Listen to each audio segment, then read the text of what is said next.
Greetings YouTube, welcome to my next weapon build. So, I've got these two old machetes. I think I paid $3 a piece for them at estate sales. I don't have a use for them really. I have much better quality machetes if I want to use a machete. And I have ones that were just general, knock around machetes that if I want to just go out and whack things with, I can. So these two I purchased specifically because I knew that eventually they would end up in a weapons build. So what am I going to do with these two machetes? And yes, both of these machetes are going to be used in this build. Well, I have a piece of pipe here. This is 1-inch diameter electrical conduit, which very conveniently, I don't know if you can see it, has 1-inch measurements. They're not actually correct as far as, they're actually 1 inches apart. They're not correct as far as being exactly 1 inch.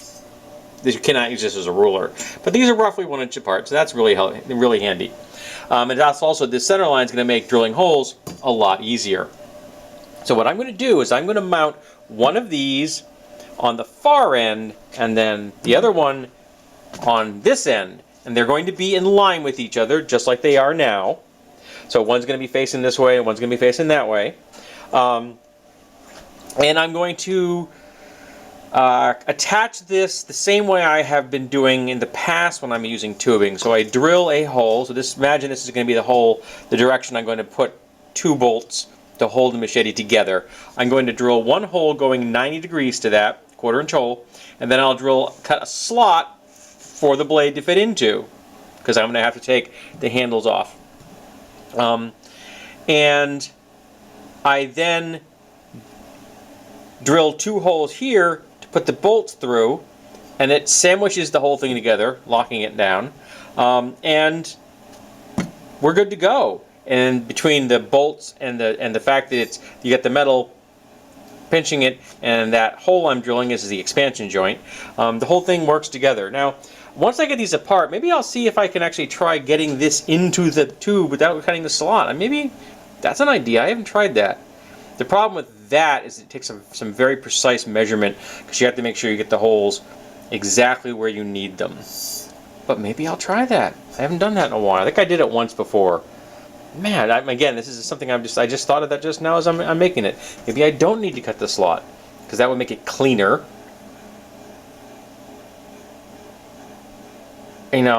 Yeah, that might work. We'll see.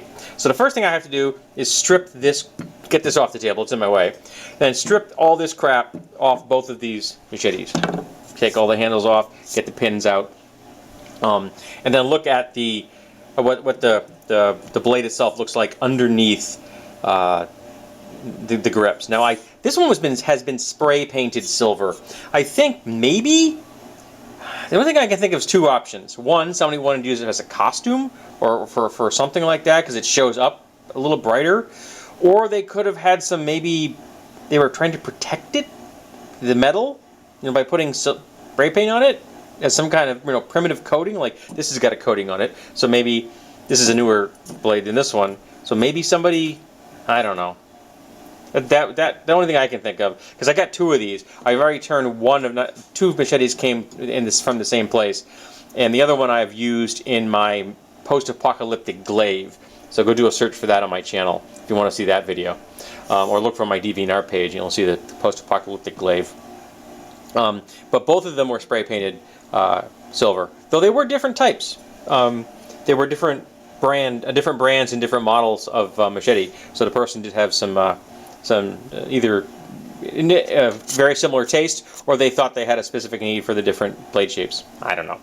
Alrighty, so first thing is to start getting these handles removed. Alright, this one is shaped the way I want it.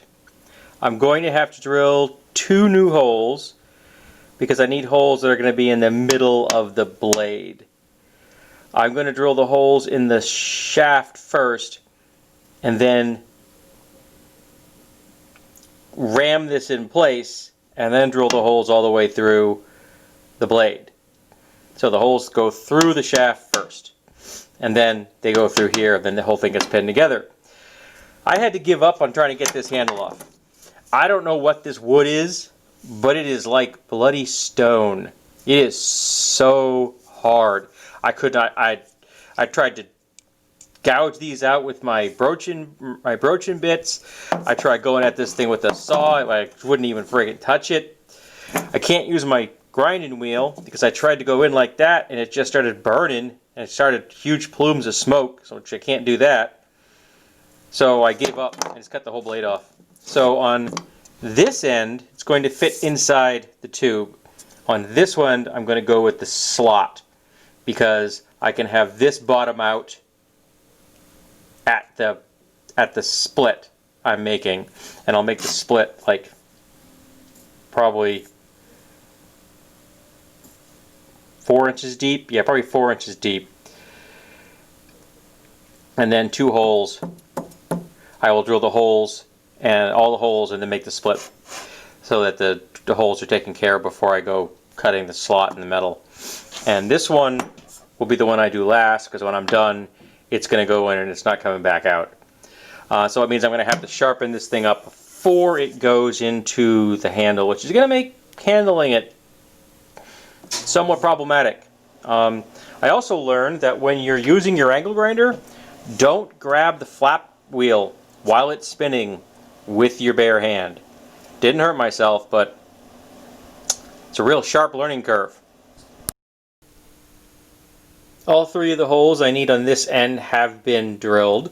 These are the 2 cross holes which will be used for actually bolting the thing together, and this is going to be the expansion joint for the split I'm about to cut on this little red mark and aim for the center. And I was able to put this into my drill press and use my V-block, and I used this outfeed stand to help me hold it up because it is a 5-foot long piece of tubing. And this is very helpful. This really does a great job of giving me the support I need because I'm working alone down here. So I need to have things stable and safe. And not grab flap wheels with my bare hands. And I picked this up at an estate sale, I think it was, for a song. I think it was like $2. So they were just trying to get rid of stuff. And I'm like, I'll take that. And it's very useful. When you need something to give you a support, you can put this any place, and it's very versatile. It goes up and down pretty much to every height I need it at, and it's a great outfeed. And these do roll in case you have to roll something over this, like a board or something for a table saw. That's what that's designed for. I don't have a table saw.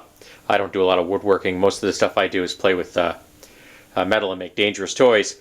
So now I'm going to have to split this and maybe have to nibble the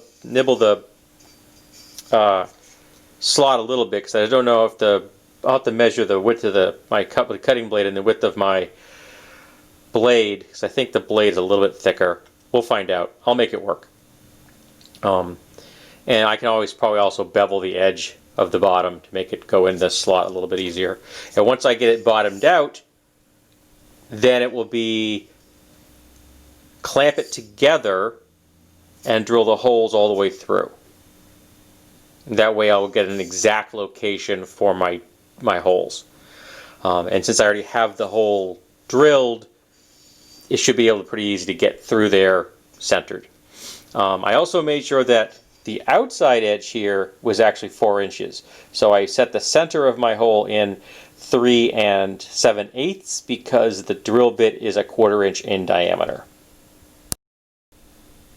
The slot has now been completed. I screwed up here, but that's just the way things work sometimes.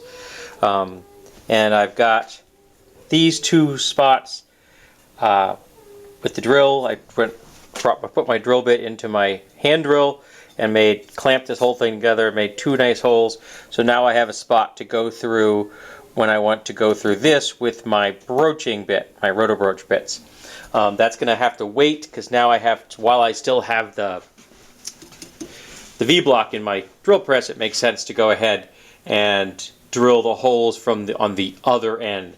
I just have to make sure I get the blade in line with this so that they're in line with each other, and make sure I've got it pointing in the opposite direction because I want the cutting edges to be one pointing down and one pointing up. So we're getting closer. I think I should probably put an edge on the black one now.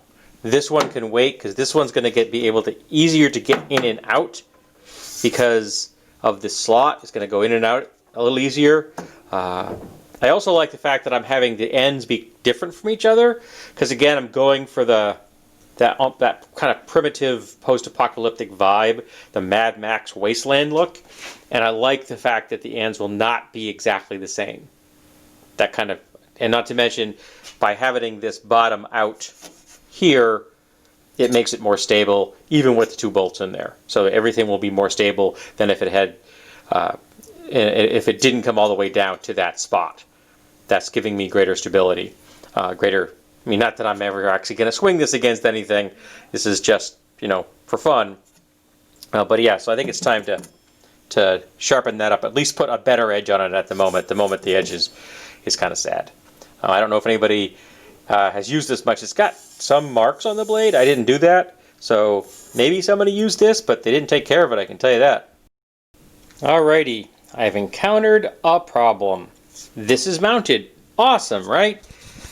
Not so awesome. I got play. So I got to get rid of the play. So, how to get rid of the play? Shorten the blade, cut it off here, make a single split. Leave the one side fine so that this will sit up against the back of the inside tube. Make a single split, mark the holes, drill the holes, and then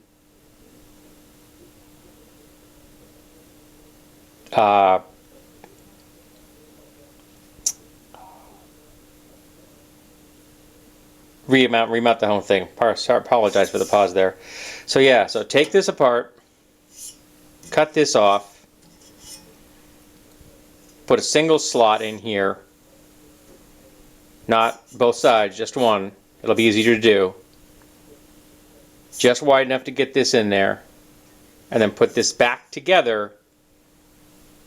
And because it'll be wider, I'll be able to clamp down on it as well as pass bolts through it. We'll see how that goes. And if I have to do both sides, I do both sides. But if I can get away with just doing a slot on one side, that makes my life a lot easier. So back into the press, back into the drill press it goes, because I'm going to want to put a relief hole here so that it comes in and has a place to, my slot has a place to land. So I'll just put it on one side. But I'll go through the trouble of making sure that it is perpendicular to this and everything. Best laid plans of mice and men, as they say. We have achieved the final stage. The double machete has been fully assembled. So I have this one set up with a single split on the top. It's solid on the bottom. 2 holes here. And this one is a split all the way through. And I need to cut off these excess bolts, and then I'll polish that off with a flat wheel. Unfortunately, I have reached an impasse with my Blair rotor broach. I'm very sad to say that, because it had been doing very well for me until just this project. I simply cannot get a hole through this material. It just wasn't working. It literally wasn't cutting it. So what I ended up having to do was I used my angle grinder to actually cut slots almost all the way through the blade, almost all the way through, and then used a cobalt drill bit to punch the rest of the way through, and then I had to open it up with a 5/16 bit, just pushing through that last hole, the 1/4 inch to 5/16, and that finally got me to the point where this thing came together. Now, in retrospect, I probably would have been better off going with a full split on this. I think I would have had an easier time of it. As it was, I ended up having to kind of mash that end up a little bit to get it to bite, then to hold it firm, but that's not a huge effect. Realize that this is never going to be used in combat. edge alignment is not that key. I understand that when it comes to using a sword, edge alignment is incredibly important. Go check out my friend Skull's channel if you want to, Skolagrim. He knows more about edge alignment. He's forgotten more than I'll ever know.